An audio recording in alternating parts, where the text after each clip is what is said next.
So Hot Toys just announced a new Darth Maul 2.0 as part of the Dark Side event that's going on. And the one thing I have to ask myself, how many people are going to start bitching about this like they do with everything else? So we got to talk about it. Hey everyone, Mr. Mom Collectibles. I am back with another quick video. And today we're going to be taking a look at the announced just literally a few hours ago from making this video, the Hot Toys Darth Maul as part of the Dark Side event that's been going on. And it's pretty much a 2.0. We have two versions of this, and I have a lot of things to really break down about this real quick. So we have a regular and we have a deluxe. So now really just kind of getting into the nitty gritty about this. Number one, right off the bat, it doesn't surprise me anymore.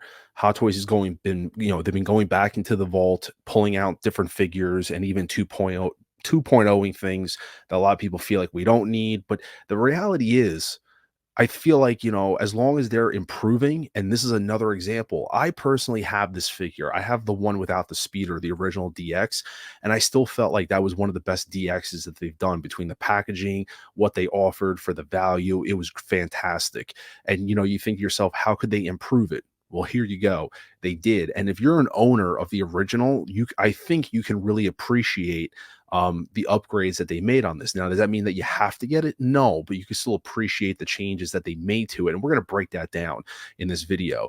But I'm not upset about any 2.0s as long as they're showing advancements. Like, for example, the 89 Batman, the BVS Batman, there's improvements there. You don't have to get them, but I can see the improvements Hot Toys is making in those figures. So that's something that you have to keep in mind, that they're a business, they're not running a charity. If they have to find a way to improve something and double down and bring in new customers and get more revenue, they're going to do it. It's about bringing in new customers, because at the end of the day, those who have the original, they very well may pass on this. It's about getting the new customers, which is very important from a business perspective.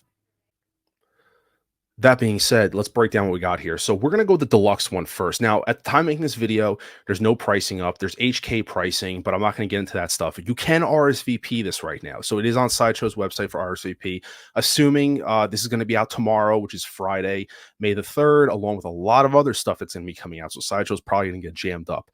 But like I said, we got the deluxe here with the speeder. It looks phenomenal. Reused base. So the diamond base here is reused. The droid here that comes separate, that looks like it's reused as well. The biggest thing that I've noticed is the head sculpt. Now, shout out to D Knight if you're out there. D Knight actually did a comparison video. I will actually link that in there if you want to see, because Sideshow made a Darth Maul also. And believe it or not, if you go to watch his, a lot of people felt like the Darth Maul for Sideshow had a much more narrow, skinnier face versus Hot Toys, which was a wider.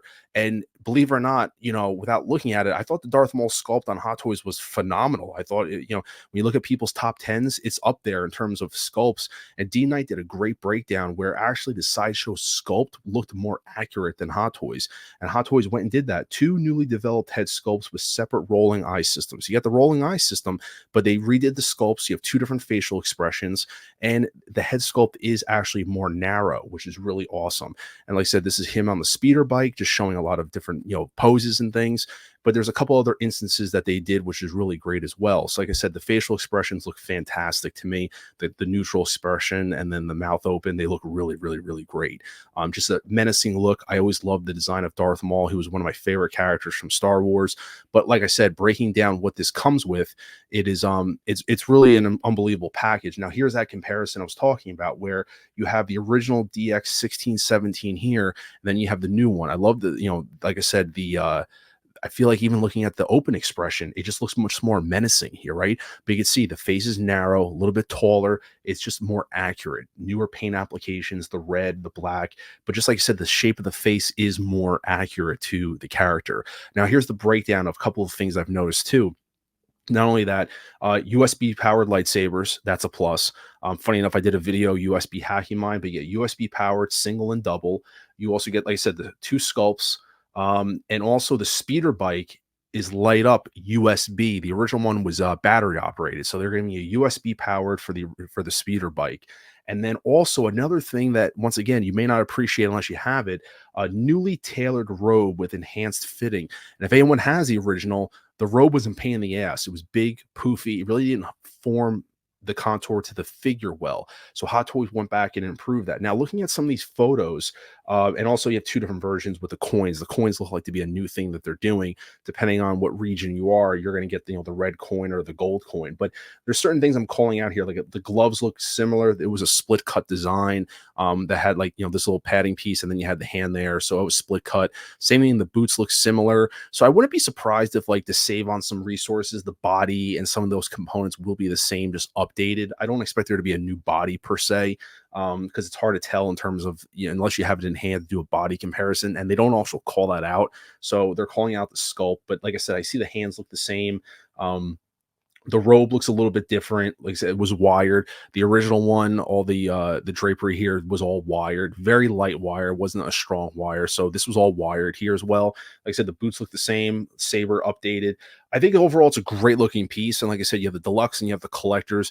No pricing. I'm not really breaking down the pricing yet, just because, like I said, it's not available. There is HK pricing, but you have to do markup and everything like that from Sideshow. So I prefer just to talk about the figure itself.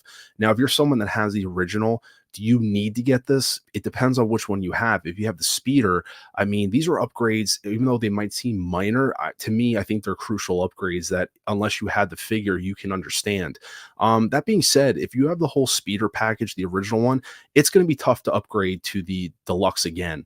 Because, like I said, you're going to have two speeders. What are you going to do with them? Maybe get the collector's version and mix and match them. For me, I have just the figure by itself, so I will be going after the deluxe all in, and I'll have two different styles. I'll have the deluxe, this with him with the robes and everything on like this, and then the other version I have will just be the figure by itself, the way it is in my collection.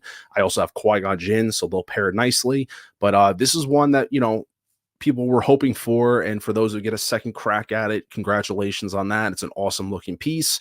It leaves us to wonder what else we're going to get, or is this going to be everything? But once again, this doesn't look to be exclusive, meaning limited run. Another thing that's really interesting, and I want to pull this up, which is kind of interesting, is that it's showing that it's a movie masterpiece. So it's very possible that this is just an MMS, which is wild to me, that I think this literally shits on the original DX. Like, the fact that the original one was a DX, and I feel like you're getting so much more for this being an MMS, is mind-blowing to me. But let me know what your thoughts are below. Drop a comment. Please consider subscribing. Amazing piece. Let me know your thoughts. Until then, this is Mr. Mom Collectibles, and I will see you guys in the next video. Take care.